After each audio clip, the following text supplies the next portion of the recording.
بسم اللہ الرحمن الرحیم، السلام علیکم ورحمۃ اللہ وبرکاتہ۔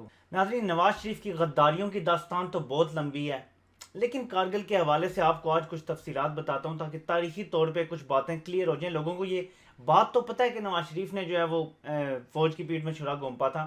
آج میں آپ کو کچھ تفصیلات بتانا چاہتا ہوں جو وہاں پہ میٹنگ میں موجود تھا، جب نواز شریف نے کلنٹن کے آگے ہاتھ جوڑے، پاؤں پکڑے، یا جو بھی کیا، جس طرح بھی ہمیں بتایا جاتا ہے عام الفاظ میں، وہ وہاں پہ موجود تھا۔ نواز شریف اور کلنٹن کے علاوہ یہ شخص وہ واحد بندہ تھا جو وہاں موجود تھا اور عینی گواہ ہے کہ وہاں کیا باتیں ہوئی تھیں، اور ان سارے واقعات کا وہ عینی گواہ ہے۔ تو اس نے اپنی بروس ریڈل اس کا نام ہے، اس نے یہ ساری لکھی ہیں، تو میں آپ کو بتاتا ہوں۔ اور اس حوالے سے ایک کلپ بھی چل رہا ہے، ندیم ملک جو ہمارے اینکر، اور آپ کو پتہ ہے کہ ان کی وفاداریاں جو ہیں وہ کس کے ساتھ ہے، اس کے باوجود ندیم ملک نے یہ بات کی تھی۔ تو آپ سوچ سکتے ہیں کہ کیا ہوگی۔ وہ کلپ میں آپ کو سناتا ہوں، پہلے وہ سن لیں، اس کے بعد میں آپ کو اس پہ تفصیل بتاتا ہوں۔ لکھا کہ کارگل وار کی پیک کے دوران نواز شریف صاحب نے امریکی صدر کو بل کلنٹن کو فون کیا کہ میں امریکہ آنا چاہتا ہوں۔ انہوں نے کہا، بل کلنٹن نے جواب دیا کہ ایک شرط پہ تم امریکہ آ سکتے ہو، بغیر کسی شرط کے، بلا مشروط فوج کو واپس وڈرا کرو گے تو امریکہ آنا، نہیں تو امریکہ نہ آنا۔ 4 جولائی کو یو ایس انڈیپینڈنس ڈے پہ نواز شریف صاحب امریکہ چلے گئے اور امریکی صدر نے انہیں بہت خوشی کے ساتھ وہاں قبول نہیں کیا۔ انہوں نے جا کے وہاں دوبارہ کہانی سنائی کہ ہم تو ایک ایٹمی جنگ کے دھانے کے اوپر ہیں، انڈیا اور پاکستان 1.5 ارب کی آبادی تباہ ہو جائے گی، تو آپ اپنا رول کریں۔ انہوں نے کہا، میں نے تمہیں کیا کہا تھا، ایک شرط پہ آنا کہ فوجیں واپس کرو گے تو تب آنا، نہیں تو نہ آنا۔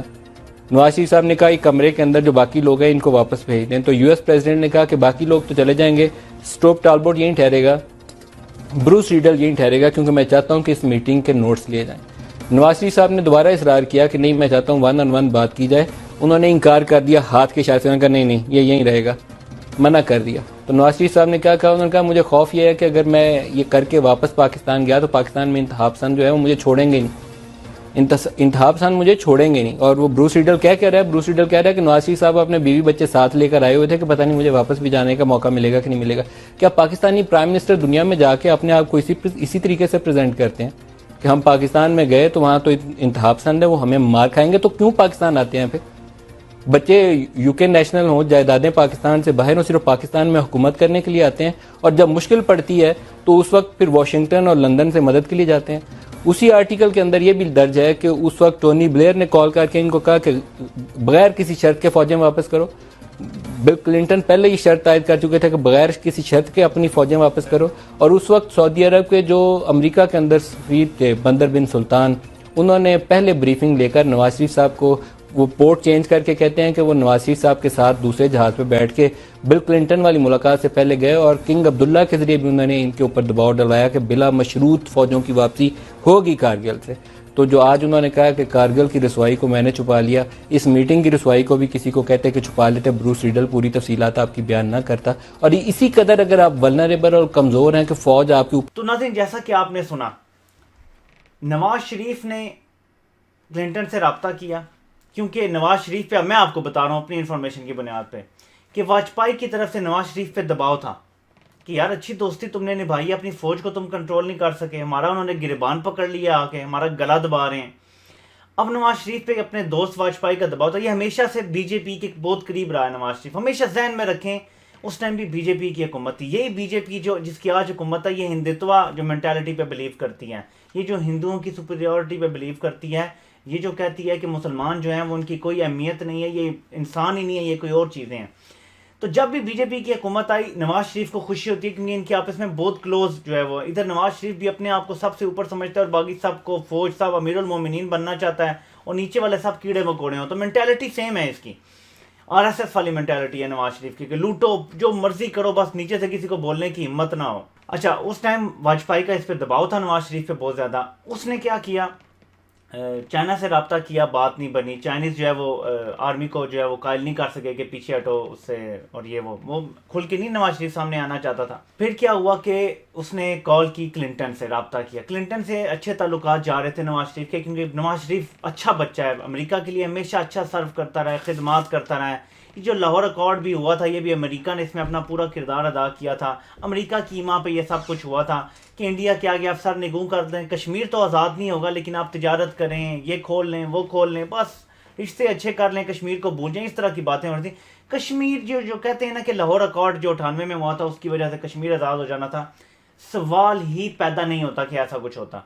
کشمیر تو انڈیا نے کسی صورت، اور وہ بھی بی جے پی کی حکومت نے کشمیر دینا تھا آپ کو، تو یہ آپ کو غلط بتائیے. تاریخی طور پہ ایک جھوٹ ہے. وہ سب کچھ امریکہ نے کروایا تھا، اور امریکہ کبھی بھی پاکستان کی فیور کا کوئی کام نہیں کروائے گا. اب جب یہ سب کچھ ہو گیا، نواز شریف نے جب رابطہ کیا کلنٹن سے، تو کلنٹن نے آگے سے کہا کہ تم امریکہ آنا چاہتے ہو لیکن ایک صورت میں آنا کہ یک طرفہ طور پہ بغیر کوئی شرط منوائے تم جنگ بندی کرو گے اور واپس لائن آف کنٹرول سے تمہاری ساری فوج پیچھے ہٹے گی، ورنہ امریکہ نہ آنا. اب واجپائی کے کلنٹن سے بھی رابطے تھے، واجپائی کے نواز شریف سے بھی رابطے تھے. ادھر وہ دباؤ ڈلوا رہا تھا اس طرف، ادھر نواز شریف پہ دباؤ ڈال رہا تھا، دوستی خراب ہو رہی ہے. نواز شریف پھر بھی کہتا ہے ٹھیک ہے مجھے آنے تو دینا، میں آپ کو ساری بات ایکسپلین کرتا ہوں، یہ ہے وہ ہے سارا کچھ. نواز شریف بھاگا بھاگا پہنچا. 4 جولائی کو ان کی ملاقات ہونی تھی جو امریکہ کا انڈیپینڈنس ڈے ہے. اب ملاقات میں نواز شریف نے یہ اظہار کیا خواہش کا کہ میں اور کلنٹن اکیلے ہوں کمرے میں، کوئی بھی اور نہ ہو. جبکہ بروس ریڈل اپنے لکھتا ہے کہ ہم نے پہلے سے طے کر دیا تھا کہ جو شمشاد حسین ہے یہ آئی ایس آئی کی کافی قریب ہے، یہ جو ان کا سیکٹری خارجہ ہے، تو اس کو ہم میٹنگ میں نہیں بیٹھنے دیں گے کسی صورت تک کہ آئی ایس آئی تک کوئی خبر نہ پہنچے. تو بنیادی طور پہ ایک میٹنگ ایسی تھی جس کو آئی ایس آئی سے چھپانا تھا، پاکستان کے اداروں سے چھپانا تھا، کیونکہ نواز شریف نے جو بھی کرنا تھا اندر جو باتیں ماننی تھیں وہ ظاہر فوج کو تو قبول نہیں ہونی تھی. جب میٹنگ شروع ہوتی ہے وہاں پہ نواز شریف کو پہلے بتایا جاتا ہے کہ تمہیں پتہ ہے کہ تمہاری فوج جو ہے وہ میزائلوں پہ ایٹم بم لگا کے انڈیا کے اوپر پھینکنے لگی ہے. نواز شریف کو ایک جھٹکا لگتا ہے. وہ آگے سے جواب دیتا ہے کہ انڈیا بھی جو ہے وہ کرنا چاہ رہا ہوگا اسی لیے فوج جواب دینے لگی ہے، لیکن امریکن اس کی بات نہیں سنتے، اور نواز شریف کی یہ بات بھی نہیں مانتے کہ 1 on 1 کلنٹن سے ملاقات ہوگی. تو ایک بندہ، یہ بروس ہی میرے خیال میں بروس ریڈل ہی وہاں بیٹھا ہوتا ہے، اور کلنٹن کہتا ہے کہ تم بیٹھے رہو، تم سارے نوٹس بناتے رہو، باقی سب کو نکال دیا جاتا ہے. یعنی پاکستان کا سارا جو عملہ ہوتا ہے، سیکٹری خارجہ ہو گیا، کوئی اور بھی جو بندہ، سب کو باہر نکال دیا گیا میٹنگ سے. اب نواز شریف سے بات کرتا ہے کلنٹن کہ دیکھو تمہاری آرمی جو ہے وہ یہ کرنے لگی ہے، وہ دیکھو نا بن لادن کی بھی مدد کر رہے ہیں، وہ دیکھو نا افغانستان میں بھی جو ہے وہ ڈائلاگ نہیں چاہتے، اور یہ اور وہ سارا کچھ. نواز شریف وہاں اپنی آرمی کو ڈیفینڈ کرنے کے لیے ایک لفظ بھی نہیں بولتا، کیونکہ ایک لفظ بھی بروس ریڈل نے نہیں لکھا ہوا اپنی کتاب میں کہ کوئی نواز شریف نے کوئی دیا ہو، کوئی بتایا ہو، اور کچھ بھی نہیں بولتا. وہ صرف یہ کہتا ہے جی کہ آپ ہمارا یہ انڈیا سے کہیں کہ وہ ہمیں نکلنے کا موقع دے دے وہاں سے، اور ایسا کچھ ہو کہ بس سب کچھ طے ہو جائے. تو وہ کہتا ہے کہ کلنٹن کہتا ہے کہ کوئی شرط انڈیا ماننے کے لیے تیار نہیں ہے، نہ ہم آپ کی مدد کریں گے شرط کو منوانے کے لیے. آپ آج ہی بوریا بسترا اٹھاؤ اور کارگل سے نکلو اور لائن آف کنٹرول سے پیچھے ہٹو. اب یہاں پہ میں آپ کو ایک فیکٹ اپنا بتاتا ہوں. آج جب کشمیر پہ انڈیا نے دوبارہ انیکس کیا اس کو، اور آرٹیکل 370 اور ختم کیا 35 میں، لوگ کہتے ہیں جی کہ اب جنگ کر دینی چاہیے، کشمیر ایسے آزاد نہیں ہوگا، جنگ ہی ایک ہے. تو آپ کی فوج تو 1999 میں جنگ کرنے کے لیے تیار تھی. جن فوج کو آج آپ بزدل کہتے ہیں، یہ گھٹیا لوگ جو بیٹھے ہوئے سوشل میڈیا پہ بھی بہت سارے لوگوں کو میں دیکھتا ہوں، بہت سارے محب وطن لوگ بھی، وہ بھی بہہ گئے ہیں اسی جذبات میں کہ فوج آپ کی ڈرپوک ہے، کیوں نہیں، جنگ کے بغیر کشمیر آزاد نہیں ہوگا. آپ کی فوج انڈیا کو دنیا کے نقشے سے نیست و نابود کرنے کے لیے 99 میں تیار تھی.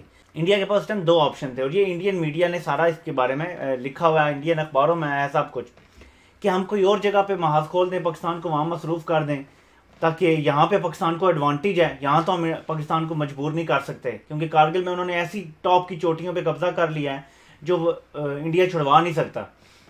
ٹیکٹیکل ہے نا، ایک ٹیکٹیکل وار فیئر تھا وہاں پہ، بڑا مشکل ہے. وہاں پہ آپ کو پتہ ہے موسم اور جو سب کچھ ہوتا ہے اس کی وجہ سے وہاں پہ ایئر فورس کا آنا بھی بڑا مشکل طریقہ تھا.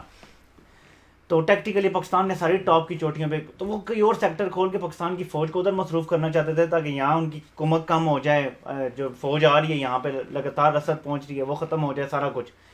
یہ بھی سوچا انہوں نے، تو یہ بھی ایک پلان کا حصہ تھا. لیکن پاکستان کی فوج نے پکا فیصلہ کر لیا تھا کہ انڈیا نے اگر کہیں بھی اور تھوڑی سی چھیڑ خانی کی تو ہم نے ان کو نیوکلیئر اٹیک کر دینا ہے ان کے اوپر، اور ان کو جو ہے وہ صفحہ ہستی سے مٹا دینا ہے. آج بھی تو پاکستانی یہی کہہ رہے ہیں نا، یا نہیں کہہ رہے، کیونکہ یہ تھریٹ تھا اور فوج آل آؤٹ جانے کے لیے تیار تھی. نواز شریف اس کے لیے تیار نہیں تھا. لیکن میں آپ کو غداری کی سب سے بڑی بات بتاتا ہوں جو بروس ایک امریکن لکھ رہا ہے. ایک امریکن یہ لکھ رہا ہے اور آج تک نواز شریف نے اس کو جھٹلایا نہیں ہے. جس طرح انہوں نے کبھی ڈیوڈ روز کی سٹوری کو نہیں جھٹلایا، جس طرح پینٹ ہاؤس پائرٹ والی سٹوری کو نہیں جھٹلایا، وہ بھی شاید ڈیوڈ روز نے کی تھی اور سارا کچھ. اس نے کہا کہ نواز شریف اپنے بیوی بچوں کو ساتھ لے کے امریکہ آیا تھا. جب یہ کارگل کی جنگ بندی کی بات کرنے آیا تھا وہ اپنے بیوی بچوں کو اس لیے لے کر آیا تھا کہ ادھر اگر اس نے یہ بات کی اور یک طرفہ جنگ بندی ہماری باتیں وہ مان گیا تو یہ نہ ہو کہ پاکستان میں جو ہے سب اس کے خلاف ہو جائیں اور اس کی حکومت بھی نہ رہے اور شاید اسے زندہ بھی نہ رہنے دیا جائے پاکستان میں، اور یہاں پہ شکایتیں لگاتا رہا کہ اگر میں نے جنگ بندی کر دی تو انتہا پسند مجھے قتل کر دیں گے، ہو سکتا ہے میری یہ تم سے آخری ملاقات ہو۔ کلنٹن کو یہ بولتا رہا نواز شریف، اپنی فوج کو بنیادی طور پہ انتہا پسند کہتا رہا ہوں کہ سب جانتے ہیں کہ یہ آج کل بھی یہی چلتا ہے بیانیہ، حامد میر جیسے لوگوں جی نامعلوم افراد مار گئے، مجھے گولیاں جی فوج نے ماری ہیں، فلاں جی چلتا ہے نا۔ جب اس نے کہا نا کہ انتہا پسند جو پاکستان میں مجھے مار دیں گے، مطلب اس کا یہ تھا کہ آئی ایس آئی اور فوج میں جو لوگ ہیں وہ یہ برداشت نہیں کریں گے کہ میں کارگل سے اپنی فوجوں کو واپس بلاؤں، تو اس لیے وہ مجھے مروا دیں گے۔ اب آپ سوچیں ایسے بندے کو چھوڑ دینا، ایسے بندے کو ملک کا وزیر اعظم بننے دینا دوبارہ، یہ کہاں کی دانش مندی تھی؟ یہی ہیں ہمارے ادارے جو مصلحتوں کا شکار رہتے، اور یہی وہ مصلحتیں ہیں جنہوں نے آج ہمیں اس مقام پہ کھڑا کر دیا کہ ہم قرضوں کی دلدل میں ڈوبے ہوئے ہیں، کرپشن کے انبار لگا کے یہ شخص چلا گیا، قرضوں کے انبار لگا کے یہاں یہ شخص چلا گیا، پاکستان کو تباہی کے دھانے پہ چھوڑ کے یہ شخص چلا گیا۔ ہماری مصلحتیں آج بھی چلتی جا رہی ہیں۔ وقت آ گیا ہے کہ نواز شریف پہ غداری کا مقدمہ چلایا جائے، نہ صرف کارگل پہ بلکہ جو مودی اور جندال کو بغیر ویزا کے، اور اجیت دوول کو دیکھیں اسپائی ایجنسی کا ہیڈ، سمجھیں آپ اس بات کو۔ آپ امیجن کریں اگر مودی پاکستان کے آئی ایس آئی چیف کو بغیر ویزے کے بلا لے، کوئی بخشے گا مودی کو؟ مودی جیسے بندے کو بھی نہیں چھوڑیں گے لوگ کہ تم نے آنے کیسے دیا۔ یہاں نواز شریف بغیر ویزے کے جندال اور اجیت دوول اور مودی کو بلاتا ہے، اس میٹنگ میں آئی ایس آئی نہیں موجود، فوج نہیں موجود، اس کا کوئی ٹرانسکرپٹ آج تک نہیں نکلا کہ کیا باتیں کی ہیں نواز شریف نے، کیا بتایا مودی کو، کیا باتیں ہوئیں، کیا انفو نکلی، سارے سفارتی پروٹوکول کے اگینسٹ جا کے وہ میٹنگ ہوئی۔ اس کے اوپر بھی نواز شریف پہ غداری کا مقدمہ چلتا ہے۔ پھر ممبئی کا ذمہ دار ہمیں ٹھہرانا، پھر پٹھان کوٹ کی ایف آئی آر پاکستان میں درج کروانا، کیا کیا باتیں آپ کرتے جائیں، آپ بس اٹھاتے جائیں۔ کیوں نواز شریف پہ اب تک غداری کا مقدمہ نہیں چلا؟ میں حیران ہوں ابھی تک۔ اگر یہ غداری نہیں ہے تو پھر کیا غداری ہے، کوئی مجھے بتائیں۔ مشرف نے آئین توڑا ہے، غداری کی ہے، ٹانگو اسے بے شک، لیکن پھر جس نے غداریاں شروع کی ہیں، اس ملک کی جڑوں کو کھوکھلا کیا اور ہمیشہ انڈیا کو فائدہ پہنچایا، اسے کیوں نہیں لٹکاتے، اسے کیوں رعایتیں دے کے ملک سے باہر نکالتے ہیں؟ یہ مصلحتیں اب ختم کرنی پڑیں گی۔